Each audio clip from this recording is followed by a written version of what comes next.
قال، انہوں نے کہا، صلی بنا رسول اللہ صلی اللہ علیہ وسلم ذات یوم، ایک دن حضور نے ہمیں نماز پڑھائی، امامت فرمائی، ثم اقبل علینا بوجہہ، پھر اپنا چہرہ اپنا رخ ہماری طرف کر کے آپ نے گفتگو شروع کی، فوعظنا موعظۃ بلیغۃ، پھر آپ نے ایک ایسا واعظ فرمایا جو بہت ہی دلوں میں اتر جانے والا تھا، بلیغ، بلغ پہنچ جانا، تو گویا کہ وہ ہمارے دلوں میں سرایت کر گیا۔ ذرفت منہ العیون، اس کی تاثیر اس درجے ہوئی کہ ہماری آنکھوں میں آنسو ابل آئے، بہہ پڑی ہماری آنکھیں۔ ووجلت منہ القلوب، اور ہمارے دل جو ہیں دہل گئے، لرز گئے۔ فقال رجل، تو عرض کیا ایک شخص نے، یا رسول اللہ، اے اللہ کے رسول صلی اللہ علیہ وسلم، کأن ہذہ موعظۃ مودع، یہ تو ایسا محسوس ہو رہا ہے کہ آپ کا یہ وعظ وداع کرنے والے کا وعظ ہے، یعنی کہ گویا کہ آپ اب ہم سے رخصت ہونے والے ہیں۔ معلوم ہوتا ہے کہ یہ آخری وعظ ہے جو آپ نے ارشاد فرمایا، جس درجے کا بلیغ اور مؤثر وعظ آپ نے، اور دلوں میں کھپ جانے والا، جس سے آنکھوں میں آنسوؤں کے جو دریا بہنے لگے اور دل جو ہے دہل گئے۔ تو کأن ہذہ موعظۃ مودع، وداع کرنے والا، مودع، تو جیسے وہ جاتے ہوئے آخری وقت میں نصیحت کرتا ہے، آپ کی معلوم ہوتا ہے ایسی نصیحت ہے۔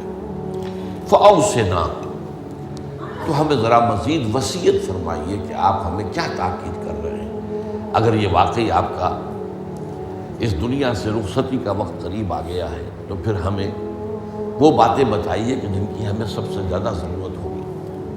اب یہاں سے حضور کا قول شروع ہو رہا ہے۔ فقال، حضور نے فرمایا، اوصیکم بتقوی اللہ، سب سے پہلے تو میں وصیت کرتا ہوں تمہیں اللہ کا تقوی اختیار کرنے کی۔ تقوی کے معنی بہت مرتبہ بیان ہو چکے، بچنا، اور یہ تقوی ایک دنیا کا ہے، ایک آخرت کا ہے۔ دنیا میں معصیت سے بچنا، گناہوں سے بچنا، اللہ کی نافرمانی سے بچنا، شریعت کے حدود سے تجاوز کرنے سے بچنا، یہ بچنا ہے، بچ کر چلنا۔ جیسے کہ کسی گھنے جنگل میں سے گزرنا پڑے انسان کو، اور وہاں کوئی پگڈنڈی بھی نہیں، کوئی راستہ بنا ہوا نہیں، اونچی اونچی گھاسیں اور درخت ہیں، اور اگر وہ امیزون کا ٹاس ہو یا کانگو کا ٹاس ہو تو درختوں سے لٹکے ہوئے بھی سانپ موجود ہوتے ہیں۔ تو اب ظاہر بات ہے کہ آدمی کس طرح چوکنا ہو کر پھونک پھونک کر قدم رکھے گا، کہیں ایسا نہ ہو کہ کوئی سانپ کنڈلی مارے بیٹھا ہو اور میرا پاؤں اس پر پڑ جائے، یا اور کسی موذی جانور کا کوئی بھٹ ہو، کوئی بل ہو اور اس میں میرا پاؤں پڑ جائے۔ تو یہ بچ کر چلنا کہ لو سانس بھی آہستہ کہ نازک ہے بہت کام، آفاق کی اس کارگاہ شیشہ گری کا، ہر سانس کا لحاظ رکھو۔ تو سب سے پہلے تو اوصیکم بتقوی اللہ، نمبر 2 والسمع والطاعت، ایک نظم جماعت جو ہے، تمہاری اجتماعیت، صاحب باتیں میرے بات خلافت ہوگی۔ ابھی تو تم میری بات مان رہے ہو، میں اللہ کا رسول بھی ہوں، لیکن اب میرے بعد رسول تو نہیں ہوگا، نبی تو نہیں ہوگا، خلیفہ ہوگا، لیکن اس کے لیے بھی سمع و طاعت، اس کا حکم سننا اور ماننا، تاکہ رکھنے نہ پڑے جماعتی زندگی میں، افتراق نہ ہو۔ اس لیے کہ ظاہر بات ہے کہ United you stand, divided you fall. جب ڈویژن ہو جائے، اختلاف ہو جائے، تو پھر ظاہر بات ہے زوال آ جائے گا، اور یہ ہوا ہے۔ حضرت عثمان رضی اللہ تعالیٰ عنہ کی شہادت کے بعد سے وہ ڈویژن ہو گئی، شیعان عثمان، شیعان علی، اور پھر آپ کو معلوم ہے خانہ جنگی ہوئی۔ حضرت علی رضی اللہ تعالیٰ عنہ کا جو پورا عہد خلافت جو ہے وہ خانہ جنگی کی نظر ہو گیا۔ 1 لاکھ کے قریب مسلمان جو ہے ایک دوسرے کی تلواروں اور تیروں اور نیزوں سے ختم ہو گئے۔ تو ظاہر بات ہے کہ پھر زوال تو شروع ہو ہی جانا تھا۔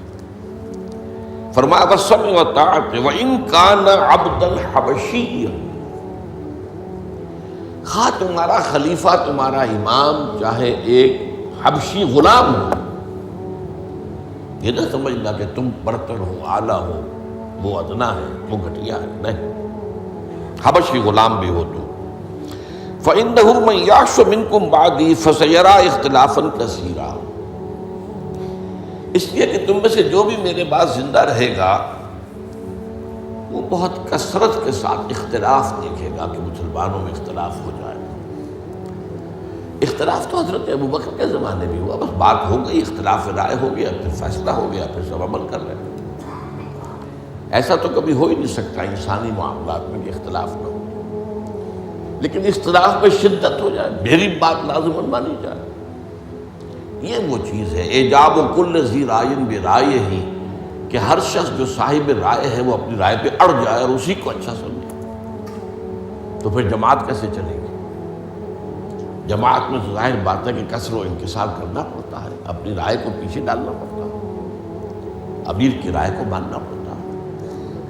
تو فرمایا فَإِنَّهُ مَن يَعْشُ مِنكُم بَعْدِي فَسَيَرَىٰ اخْتِلَافًا كَثِيرًا، اب وہ آیا جو اس موضوع سے متعلق ٹکڑا ہے، فَعَلَيْكُمْ بِسُنَّتِي وَسُنَّتِ الْخُلَفَاءِ الرَّاشِدِينَ الْمَهْدِيِّينَ، تو تم پر واجب ہے کہ میری سنت کو پکڑے رکھنا اور میرے خلفائے راشدین کی سنت کو پکڑے رکھنا، یہ تاکید، ان کی سنت کو مضبوطی کے ساتھ تھامے رکھنا۔ المہدیین، یہ جو خلفائے راشدین ہوں گے یہ مہدی ہوں گے، مہدیین ہدایت یافتہ ہوں گے۔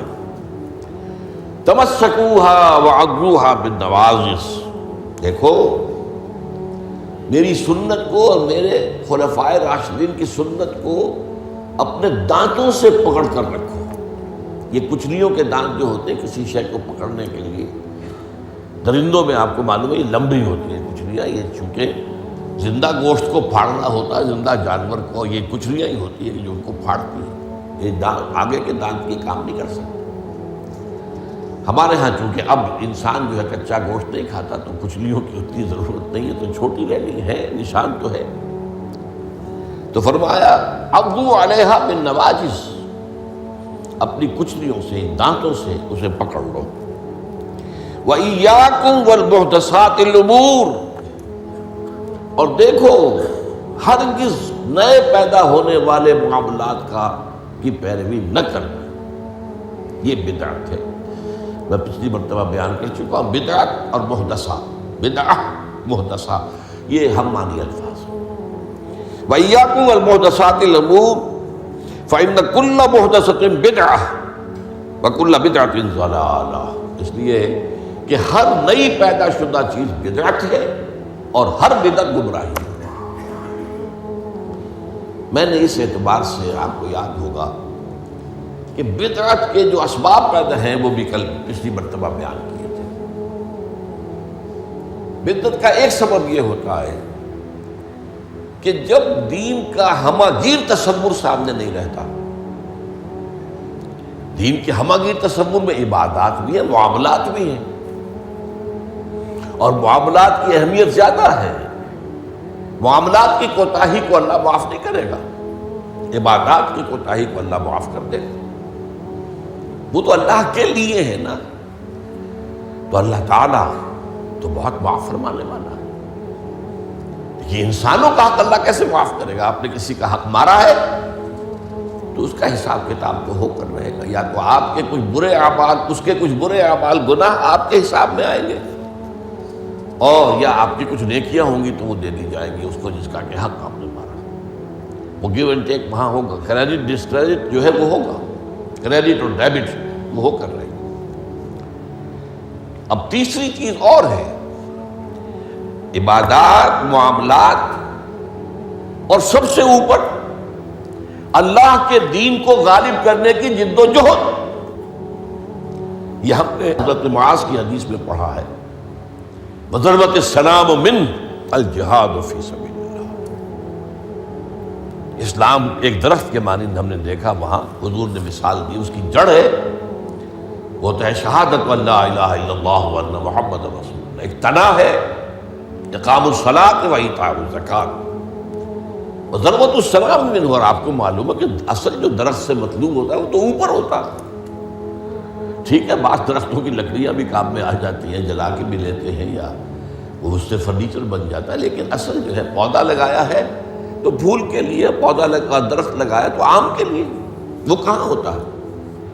وہ تو جڑ میں تو نہیں لگتا، وہ تنے پر نہیں لگتے، وہ تو اوپر۔ تو وہ جو چوٹی ہے وہ جہاد فی سبیل اللہ ہے۔ اب کچھ لوگوں کی زندگی سے یہ جہاد خارج، انہیں تصور ہی نہیں کہ یہ بھی کوئی فرض ہے، باطل کے نظام کے تحت آرام سے رہ رہے، پاؤں پھیلا کر سوتے ہیں، اپنا پروفیشن، اپنا کاروبار، اپنا دھندا، انہیں اس سے غرض ہی نہیں کہ ہو کیا رہا ہے ماحول میں، اللہ کے دین کو کیسے اس کی دھجیاں بکھیری جا رہی ہیں، شریعت کو کیسے پامال کیا جا رہا ہے، دین میں کیسی تبدیلیاں کی جا رہی ہیں، انہیں فکر ہے، تو ادھر سکڑ کر آ گئے۔ اور کچھ لوگ وہ ہیں جو معاملات کو بھی چھوڑ بیٹھے، کاروبار میں تو سود کیا کریں، لینا ہی ہے دینا ہی ہے، بینک سے روپیہ لیے بغیر کاروبار کیسے بڑھائیں، کارخانہ تو لگانا ہی ہے تو بینک سے تو قرض لینا ہی ہے، چھوٹے مکان میں کیسے رہوں، بڑی حویلی تو بنانی ہی ہے، وہاں سے جو ہے بینک سے قرضہ لینا ہی ہے، یا اسی طریقے سے اور کا معاملات کے اندر جو ہے وعدہ خلافی ہو رہی ہے، جھوٹ ہے وغیرہ وغیرہ، دھوکہ ہے۔ اب وہ دین سکڑا، ایک حصہ اقامت دین کی جد و جہد خارج از بحث، معاملات اس کے اندر بھی کمی، تو اب سارا جو گاڑھا پن ہے وہ عبادات میں آ گیا۔ میں نے مثال دی تھی آپ کو کہ ایک تشلا ہوتا ہے نا، اس میں پانی بھرا ہوا ہے، 1 انچ اونچا ہے، 2 انچ اونچا ہے، اسی کو آپ کسی جار میں ڈال دیجئے وہ 1 فٹ اونچا ہو جائے گا۔ تو جب آپ نے یہ بیس اس کا تنگ کر دیا، نہ اقامت دین کی جد و جہد رہی اور نہ معاملات کی پیروی رہی، تو سارا زور اب عبادات، ہر سال عمرہ فرما رہے ہیں، کمائی حرام کی ہے۔ کچھ لوگ ہیں بڑے فخر سے کہتے ہیں ہر سال حج کو جاتا ہوں اور میرا مصلی مقرر ہے پہلی صف کے اندر، وہاں شرطوں کو رشوت دیتے ہیں اور وہ ان کے مصلی محفوظ رکھتے ہیں، سمجھتے بڑی نیکی کا کام کر۔ حالانکہ دیکھیے، میں خاص طور پر آپ کو بتا دوں، حضور صلی اللہ علیہ وسلم نے جو عمرہ قضا تھا صلح حدیبیہ کے بعد ہوا، اس کے بعد کوئی عمرہ نہیں کیا۔ سن 8 ہجری میں مکہ فتح ہو گیا، اس کے بعد تو آپ بادشاہ تھے، اب کون روکنے والا تھا؟ کوئی عمرہ نہیں کیا۔ وہ ساری جد و جہد دین کو غالب کرنے کے لیے ہو رہی ہے، آپ کا سارا وقت اس میں لگا ہوا ہے۔ پھر حج نہیں کیا، سن 8 میں رمضان میں مکہ فتح ہو چکا ہے، آپ حج کر سکتے تھے، سن 9 میں بھی نہیں کیا۔ قافلہ جو ہے حجاج کا وہ بھیج دیا، مدینے سے روانہ کر دیا، حضرت ابو بکر کو امیر الحج پر خود دی گئی۔ صرف ایک حج ہے، وہ آخری حج جسے ہم حجۃ الوداع کہتے ہیں۔ اس سے سمجھنا چاہیے ریشیو پروپورشن دین میں کیا ہے، واٹ از واٹ، کس چیز کی کیا قدر و قیمت ہے، کون سی چیز کتنے درجے میں مطلوب ہے۔ یہ جب جو ہے جیسا کہ میں نے کہا یہ دین کا تصور سکڑے گا تو عبادات، اور یہ عبادات خلوص کے ساتھ ہو رہی ہوں گی، اور ان عبادات کے اندر تشدد بھی ہوگا اپنے اوپر اور مبالغہ ہوگا، بڑھاتے چلے جائیں گے، اور یہاں تک کہ اس میں بدعات ایجاد ہو جائیں گی۔ اب خاص طور پر شب برات، قدمی شب، بہت جو ہے عبادت کر، باقی تو جو کچھ ہوتا ہے اس کو تو چھوڑ دیجئے، آتش بازی ہوتی ہے یا کچھ اور جو ہنگامہ ہوتا ہے، جو جشن، یہ تو کچھ سرے سے دین سے کوئی سروکار ہے ہی نہیں۔ لیکن خاص طور پر اس رات کو مقرر کر لیا، حالانکہ کوئی قوی احادیث موجود نہیں ہے۔ اسی طریقے سے معراج کی شب، وہ ساری چیزیں کیوں ہو رہی ہیں؟ اس لیے کہ عبادات کا جو معاملہ ہے پوری توجہ ان پر مرتکز ہو گئی۔ اچھا، دوسرا مسئلہ کیا ہوتا ہے؟ عبادات میں بھی ایک ہے ان کا ظاہر رسم، ایک ہے باطن روح۔ ایک نماز کا ظاہر ہے، فقہی طور پر آپ نے بالکل صحیح نماز پڑھ لی، صحیح وضو کیا، پھر اس کے بعد آپ نے تکبیر تحریمہ کہی، ہاتھ اٹھائے، باندھ لیے، ثنا پڑھی، فاتحہ پڑھی، کچھ اور قرآن کا حصہ پڑھا، پھر رکوع میں گئے، تسبیحات کی، پھر کھڑے ہو گئے، پھر سجدے میں گئے، پھر بیٹھے، پھر سجدے میں گئے، پھر اٹھ کھڑے ہوئے۔ یہ جو رسم نماز ہے، اس کی ظاہری شکل، رسم کہتے ہیں ظاہری شکل رہ گئی، رسم ازاں روح بلالی نہ رہی، فلسفہ رہ گیا تلقین غزالی نہ رہی۔ اب اگر اسی پر توجہ مرتکز ہو جائے گی تو روح دین کی طرف سے توجہ ہٹ جائے گی۔ اس ظاہر کے بارے میں تو بڑی نیند میخ ہوگی، چھوٹی چھوٹی باتوں کے اوپر اختلاف ہو جائے گا، من دیگرم تو دیگری، یہ کیا کیا تو نے؟ آمین زور سے کہہ دیا، یہ ہماری مسجد میں آیا کیسے تو؟ آئندہ جرات نہ کرنا، ٹانگیں توڑ دیں گے۔ یہ کیا رفع دین کر رہے ہیں؟ چھوٹی چھوٹی چیز، بڑی چیزیں سب ہضم، لکڑ ہضم، پتھر ہضم، سود ہضم، جھوٹے کاروبار سے آنے والی آمدنی ہضم، یہ اختلافات ہضم نہیں ہوتے۔ اس میں پھر رسومات کا اضافہ ہوگا، رسومات پر رسومات، رسومات پر رسومات۔ اب اسی کی ایک مثال ہے، شادی بیاہ کے لیے رسمیں کتنی ہو گئی۔ ہم نے تحریک شروع کی، اللہ کا شکر ہے، کچھ چرچا ہے۔ بھائی نکاح مسجد میں کرو، لڑکی والوں کے ہاں کوئی دعوت طعام اس کا ثبوت نہیں ہے۔ دعوت طعام ایک ہے، اور وہ دعوت ولیمہ ہے لڑکے کی طرف سے، اس کا گھر آباد ہوا ہے، وہ اپنی خوشی منائے، سیلیبریٹ کرے اپنے دوستوں، یہ ثابت ہے، اس کی تاکید ہے۔ باب الولیمہ حدیث کی کتابوں کے اندر پورا باب ہے، باقی اور کوئی نہیں۔ اب یہ ہمارے ہاں بارات چڑھ رہی ہے اور پہلے سرا بن رہا ہے، اور پھر وہاں کچھ پیسے پیش کیے جا رہے ہیں، پھر وہ بارات گئی ہے جتھا بن کر، اور وہ لڑکی والوں کے ہاں جو ہے وہاں نکاح ہوا ہے، اور وہاں پھر وہ جو کھانے کھائے جا رہے ہیں ان میں جو آپ کو معلوم ہے اسراف ہو رہا ہے، جو کھانا جو ہے برباد ہو رہا ہے جس طریقے سے کھاتے ہیں، یہ ساری چیزیں۔ اور پھر کتنی دعوتیں ہوتی ہیں، مہندی کی دعوت ہو رہی ہے، مہندی کی رسم ہو رہی ہے، ابھی تو تاریخ لینے جا رہے ہیں لڑکی والوں کے ہاں، وہ دعوت ہو رہی ہے، جشن ہو رہا ہے۔ پر ہوتا کہاں ہے یہ؟ جن لوگوں کی حرام کی کمائی جو ہے، جن کے پاس انبار اس کے ہیں، وہ اپنی دولت کے اظہار کے لیے یہ سارے کام کرتے ہیں، اور اس کا نام تبذیر ہے قرآن مجید کی اصطلاح میں، تبذیر۔ ان المبذرین کانوا اخوان الشیاطین، یہ جو پیسے لٹانے والے ہیں اپنے نام و نمود کے لیے، شہرت کے لیے، دکھاوے کے لیے، یہ شیطانوں کے بھائی ہیں۔ نتیجہ کیا نکلتا ہے؟ آپ کے پاس تو دولت کے انبار تھے، آپ نے کیا، ایک غریب آدمی کی مصیبت ہو گئی، وہ کیا کرے؟ میری بیٹی کیا کہے گی؟ میری شادی پر میرا باپ یہ بھی نہیں کر سکتا۔ وہ کھاتے پورے کرتے ہیں جس طرح بھی ہو، کچھ بھی، کہیں حرام سے کمائیں، کہیں چوری کریں، کہیں ڈاکہ ڈالیں، کہیں رشوتیں لیں، جس کے ہاں چند بیٹیاں ہو جائیں اس کی نیندیں حرام ہو جاتی ہیں۔ جبکہ اسلام کا اصول یہ ہے، شادی میں لڑکی والوں کا ایک پیسہ بھی خرچ نہیں ہونا چاہیے،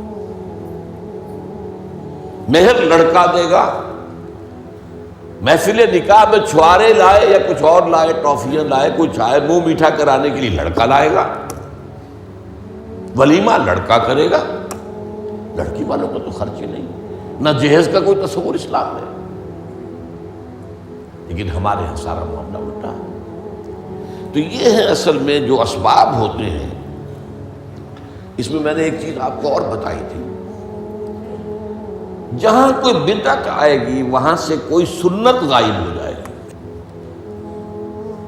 حدیث سنانے سے رہ گئی تھی،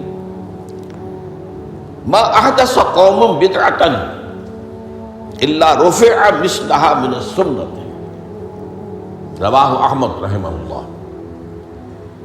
کوئی قوم بھی کوئی بدعت ایجاد نہیں کرتی مگر یہ کہ اس کی جگہ سے سنت اٹھ جاتی۔